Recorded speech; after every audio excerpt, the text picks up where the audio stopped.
welcome to a new video. My name is Jade and this one's going to be a fun one. I've made this painting that's behind me, kind of showing you the process throughout the video, how I made it, how I kind of brainstormed making it, the inspirations that I take, lots and lots of goodies. I think it's a cool one. I think it's something that I look back on and I'm quite proud of. I find that a lot of paintings that I make, you know, when you get that you've just made it and you just think it's absolute trash, and then you come back to it and you're like, wow, I made that, like and I kind of get that from this one, but I feel like even throughout I was quite proud of it, trying new techniques of transposing my iPad drawings into traditional like watercolor paintings. All that's in this video. I think you'll enjoy it. So like and subscribe and comment as well. I really enjoy looking at the comments. So yeah, please enjoy and I'll see you at the end. I started off today packing one of my orders. For those of you that don't know, I've got a shop where I've got items like keychains, prints, paintings, and this particular order was 2 keychains. So I got them all ready, decorated the envelope, got it looking so cute, and then went off to send it off. Then when I got back, I made a start on preparing the watercolour paper I was going to use for this painting. So I've seen online that you're supposed to stretch watercolour paper. I'm still very new to watercolour, so I decided to give it a try. It seemed to have worked a lot better than my previous paintings, where they've warped quite a lot and I've had to flatten it myself. But there was still some warping by the end, but it was good to at least try it. I didn't manage to get any footage of me tracing my beetle design onto the watercolour paper, but I basically got this technique where I print out my design on A4 paper, and as this is an A3 canvas, I printed 2 A4 sheets and taped them together, and then I used my iPad as like a light box. I basically have a white screenshot and I freeze the touch gestures so I can freely draw on top without interfering with the iPad. And basically it's just like a torch underneath my print that I want to trace so I can see the design from below. So I did that, and now onto the painting. I found that through trying to move from digital to traditional painting, I found that there's been also a bit of change in my style between the two. Like, I still really enjoy simplifying certain things and making this kind of cartoony look, using quite bright and bold colours. But in particular, I've become fascinated by creating kind of symmetry in my traditional work. I think because in digital it's so easy to do that, it kind of looks more impressive when it's done traditionally. So that's what I've kind of been playing around with. I find it really cool to see how different techniques can bring out different styles within an artist, and it's something that a lot of people strive for, like how does one get their like unique art style? And a lot of it is just building up a roster of inspiration. You could get that from different artists, like your favourite artists, different hobbies you enjoy, different values and ethics.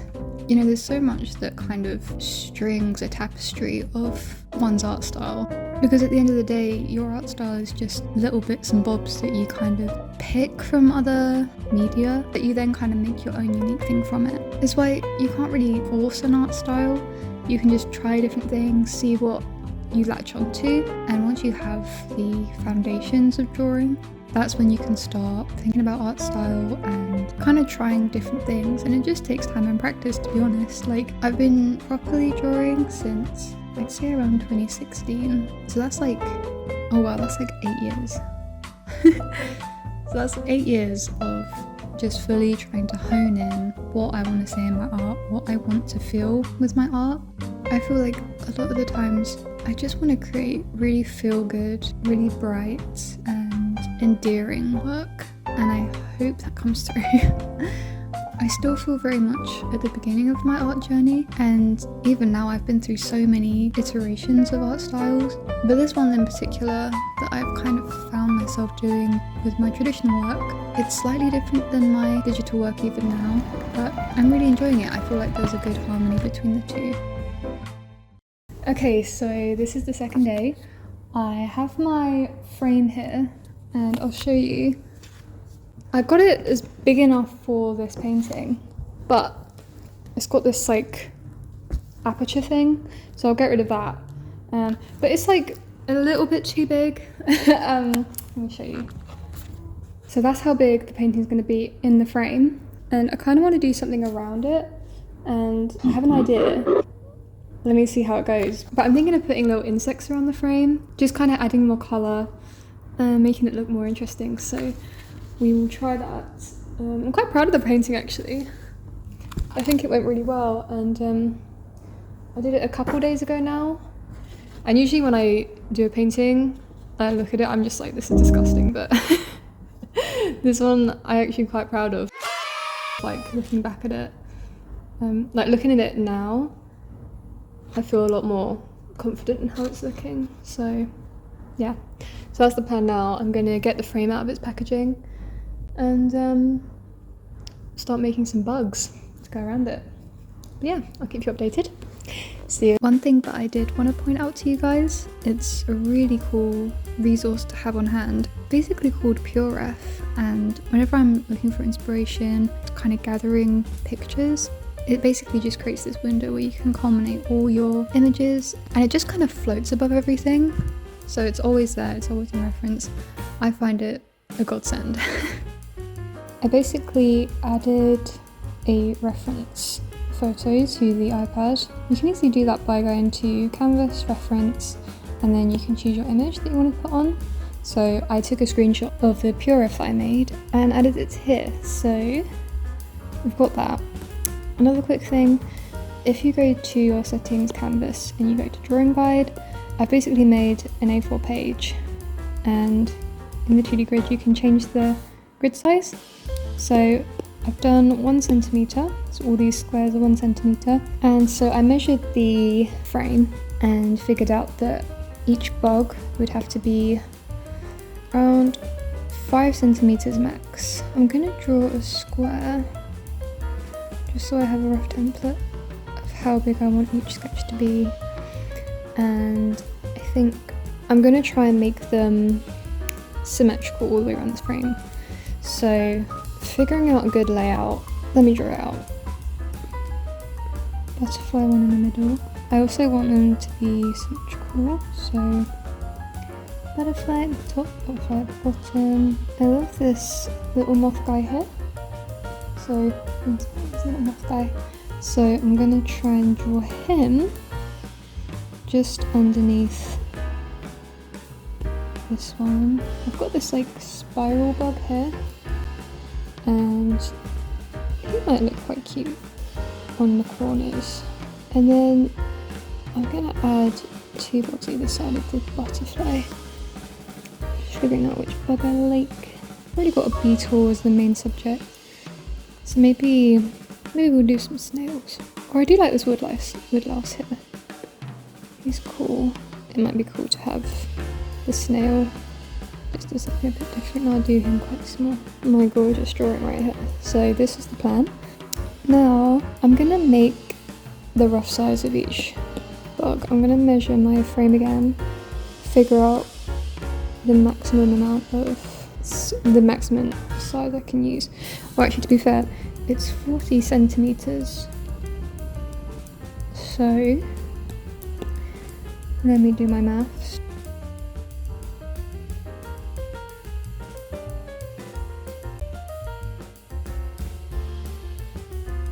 So now I'm just drawing out the bugs that I made. The plan is to print them out and then be able to draw multiple onto my watercolour paper using these digital printouts, just to create a lot of consistency and to create a symmetrical look.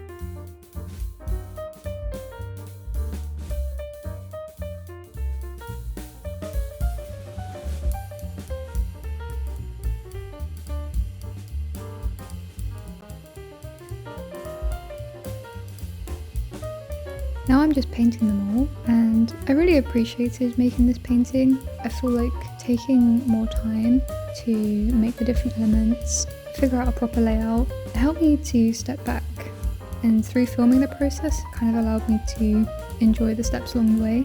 I've had many moments where I felt kind of unhappy with my work, and while external validation is still very valuable, it's just as valuable to feel proud in your own practice. To kind of look back and see how far you've come, you should try to create art not only for others to appreciate, but for your own enjoyment. I think people can see that in an artist. No one asked for this bug painting, but I hope people get just as much enjoyment out of it as I did creating it.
We are here. We did it, and this was quite a beast to film, or at least it's more filming than what I've done previously in my other videos, but I think it was worth it in the end. I really enjoyed this painting. I hope you enjoy it too. I'm thinking about uploading it to my shop, which if you don't know is jadecsmith.com. You can see my portfolio of work, you can see my shop, and I've also got my Instagram link there if you want to follow me. It's Cat Conspiracy, and yeah, leave a like, leave a follow, and I will see you in the next one. See you, bye.